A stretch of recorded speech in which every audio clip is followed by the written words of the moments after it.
Hi students, it's Shayna from EspressoEnglish.net. Today, let's expand your vocabulary by learning 40 interesting collocations. Those are combinations of words with the key words comment, conversation, and speech. This is actually a free sample lesson from our newest course called Advanced Vocabulary and Collocations. So if you like this lesson, join the course to get all 45 lessons. Lesson 8, Collocations for Communication. Ready for some collocations? Let's expand your vocabulary by learning interesting combinations with the key words comment, conversation, and speech. There are a lot of adjectives that can describe comments or remarks. Here are some positive ones. Constructive comments or remarks are ones that have a positive effect or help show how to make things better. We often see this in the expression constructive criticism, meaning criticism that's presented in a kind way in order to help improve. Incisive comments or remarks are ones that are clear and sharp. They directly communicate the reality of the situation. Perceptive comments or remarks are ones that show good insight and understanding. Witty comments or remarks are clever and funny. Then on the negative side, we have pointed or cutting comments or remarks, ones that are sharp and hurt other people's feelings. Scathing comments or remarks are ones that communicate very harsh and intense criticism. It's like they're hot. Derogatory or disparaging comments or remarks communicate strong disrespect in a nasty way.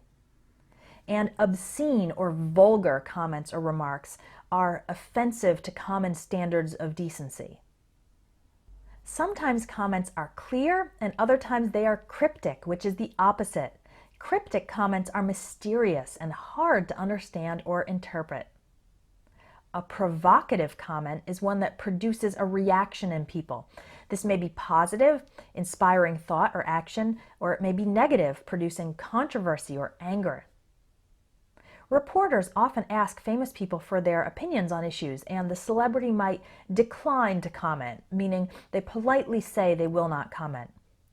Other times they might make an off-the-cuff comment, meaning one that is informal, spontaneous, not planned or prepared.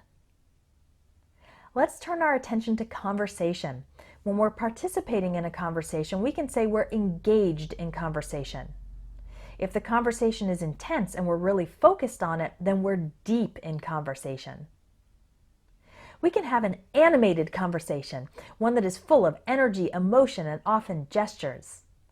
The opposite would be a hushed conversation, one that is done in quiet voices, often because we don't want other people to overhear our conversation, accidentally listen to it. A fascinating or stimulating conversation is one that holds our interest and we enjoy paying attention to it. However, if it's an endless conversation, one that seems to continue on forever, we might eventually get tired of it. It's also unpleasant if one person or one topic tends to dominate the conversation, meaning control it and take up all the time. When we're in a place where we don't know anyone, we can try to strike up a conversation, meaning start a conversation with someone new. This will probably be polite conversation, friendly and civilized.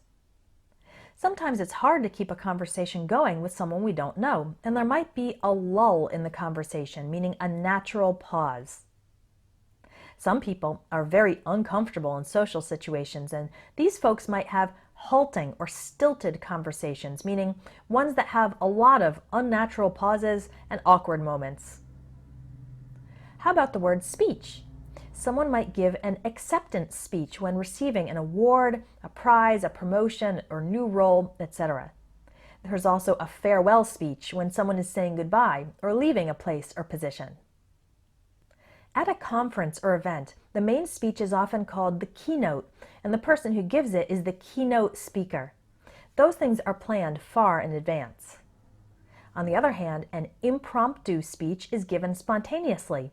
For example, you might stand up and give an impromptu speech at your friend's wedding. You hadn't planned it ahead of time, but you felt inspired in the moment to address the group.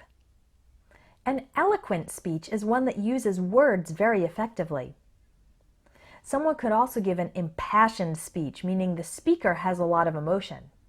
Or a rousing or stirring speech, meaning the speech inspires emotion or action in the listeners.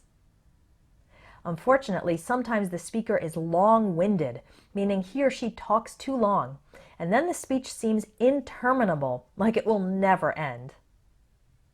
Those expressions were referring to more formal speeches, but the word speech is also used to describe someone's manner of speaking in general. If someone's speech is slurred, it means they're not pronouncing things clearly and it's hard to understand. Drunk people often have slurred speech. Some people are born with a speech impediment or a speech impairment, meaning they naturally have problems speaking clearly, often the result of some medical issue. But often with therapy, they can learn to speak coherently or intelligibly, meaning clearly or understandably. The verb speak collocates with many adverbs, such as speak warmly or speak fondly, meaning to speak with nice, pleasant, positive emotions about something.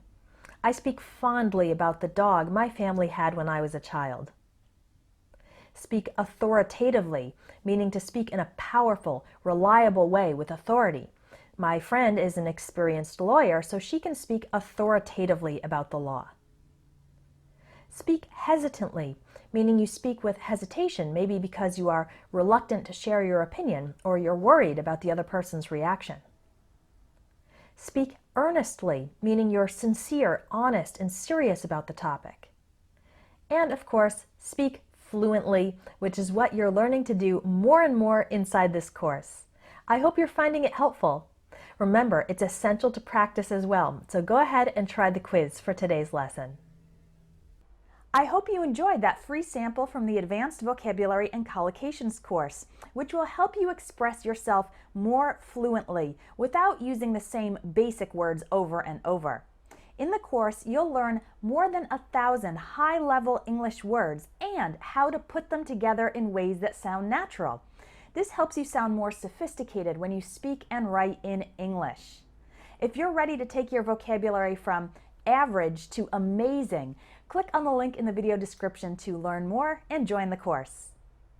Thanks for watching, and I'll talk to you next time.